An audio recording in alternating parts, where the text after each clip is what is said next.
Welcome to the Student Survival Guide by Konnect Pulse. I'm your host, and today we're taking what honestly looks like a completely dry 100-page UFS PDF document, and we are going to transform it into your ultimate campus survival tool. We are talking about the ISRC Constitution. With me today is our ever-curious co-host, who's going to be asking all those questions we're secretly thinking, and our resident expert, who's here to help us translate all that heavy jargon into plain, everyday English. So, let's get right into it. We have a really packed explainer for you today. We're going to cover why this is actually your ultimate survival guide, exactly what this constitution is, and decode that whole alphabet soup of ISRC versus CSRC. Then we'll dive straight into your personal campus Bill of Rights, explain why on earth you should care about any of this, and we'll wrap it all up with our challenge of the week. Section 1.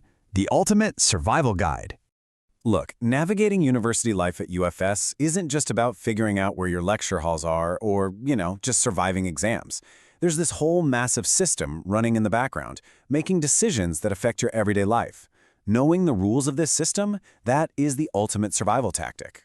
And that brings us perfectly to our question of the day. Honestly, as an ordinary student, why should I care about this constitution?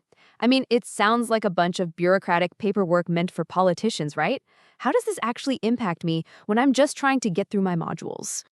Section 2. What is the Constitution? To really answer your question, we need to look at the very foundation of UFS student governance. Expert, break this down for us. Thanks! So let's look at the preamble of this document, which was officially adopted by the UFS Council in June 2024.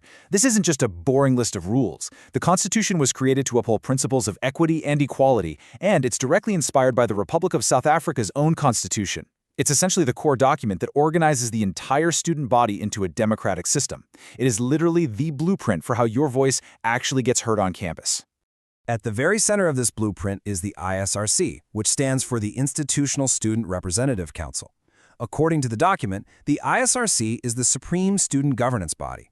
They hold the overall authority on all institutional student matters across the entire university.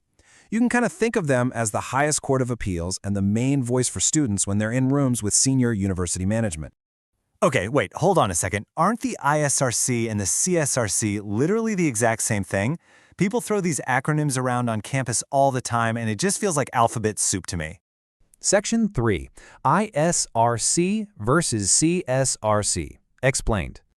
I am so glad you asked that, because it's such a common point of confusion for so many students. It really is, but it's actually a brilliant system once you get it. The ISRC is the umbrella body.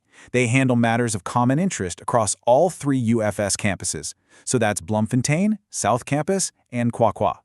They are the big picture. The CSRC, or Campus Student Representative Council, well, that's your specific ground crew. They are the highest student authority, but only for local issues affecting your specific campus. The CSRC handles the day-to-day stuff, and they actually report up to the ISRC. If we look closely at Section 2.3 of the Constitution, the flow of power is actually really clear. Step 1, it all starts with you, the student body. Step 2, you engage with campus structures, so your residence committees, faculty councils, associations, and your local CSRC.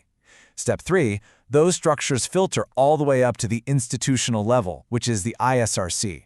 So the power flows from the ground up, empowering the individual student all the way to the very top. Section 4. Your Campus Bill of Rights. Which brings us to the absolutely most crucial part of this entire explainer, Section 11, which is entirely dedicated to protecting you. Exactly. Section 11 is basically your personal armor. It guarantees fundamental rights to every single student. It states that you have the right to equality and non-discrimination. It protects your inherent dignity. It guarantees your right to vote in secret during campus elections. And really importantly, it secures your freedom of expression, which includes student media and social media. These aren't just polite suggestions. They are locked-in protections under the UFS framework. Time for our Did You Know segment. Expert, what does this right to just administrative action actually mean for an everyday student? Oh, this is huge. It means if the university or a student structure makes an administrative decision that negatively affects you, you have the right to demand written reasons for that decision. Furthermore, you have the right to a fair procedure, including representation, if you ever have to go before a tribunal or a committee. You are never, ever supposed to be left in the dark about decisions that impact your university career. Section 5. Why you should care.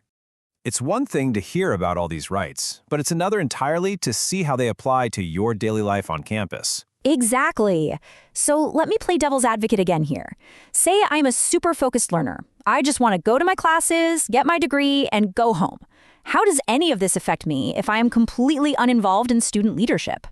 Well, even if you just go to class and go home, this document still surrounds you every single day. Want to join a student club or association? The CSRC governs their recognition and funding based on this constitution. Living in a res? This document dictates how your residence committee operates. It ensures that the elections happening all around you are fair and democratic. And most importantly, if you are ever treated unfairly by a lecturer, a peer, or a campus organization, this document is the ultimate rulebook that you point to for support and protection. Okay, let's do a quick myth versus fact. The myth is the Constitution only matters to students running for the SRC. And the fact is, that is completely false. As we've just seen, this document is the bedrock of every single student's enfranchisement. It is definitely not just a handbook for politicians. It's a shield and a toolkit for you, the everyday student. Section 6. The Challenge of the Week. All of this brilliantly illustrates why understanding this source material is just so incredibly vital. For sure. So let's do a quick recap. If you only remember 3 things today, make it these. First, the Constitution empowers you. It's not just a set of rules to regulate you. Second, remember the structure. The ISRC is the big institutional umbrella, while the CSRC is the ground crew representing your specific campus. And third, your personal rights like equality, secret voting, and fair administrative action, they are legally locked in by Section 11. All right, here's your challenge of the week. Don't just take our word for it. We want you to actively engage with the source material yourself.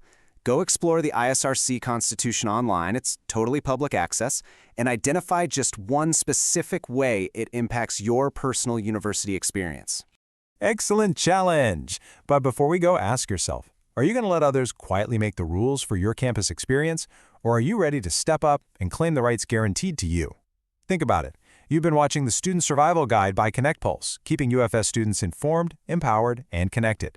Join us in Episode 2 as we unpack who really represents you at UFS and explore the CSRC structure. See you next time.